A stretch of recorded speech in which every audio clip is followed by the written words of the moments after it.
Hello friends, welcome to my YouTube channel. Today I was design a attractive login screen and I thought I have to share with you. So let's run the application. So this login screen today I was design. You can enter your username here and password, whatever you can set. This is just a login screen. I did not write any code for it.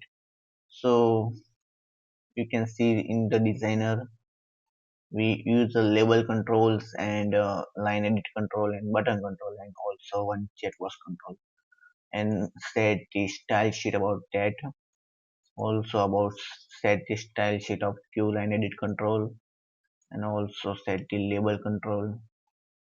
Here I was also at the cancel button and you can see the style sheet and make the window transparent and remove the borders of that window. So you can see the result. You can see the window is transparent. Now just let comment this code. So you will get the borders in close button and maximize button. You can see the currently is this not transparent. So when I use this flag, you can see the transparent window. Okay, I just add one group box control and add those control in that group box and make the window transparent and set the border of group box by use of its style sheet. So you can also add your image here, also set any kind of style sheet as per your need and theme. This is the basic idea how to design the attractive login screen in Qt and Qt widget controls by use of Qt widget controls. Also you can add the multiple resources about it.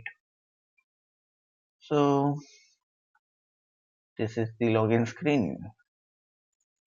You can also set the effect and you can easily write the code which is I already showed in my previous videos. So this is the common idea or basic idea about how to design the attractive login screen or how to make the attractive login screen in the desktop application by use of Qt widget controls. So please like the video and subscribe to my YouTube channel and drop your comment if you have any questions about that login screen. And please share this video with your friends and press the bell icon to get the notification of new videos about Qt. And thanks for watching my video. And if you need the code or the project files, so you can drop your comment in. So thanks for watching my video. Thank you.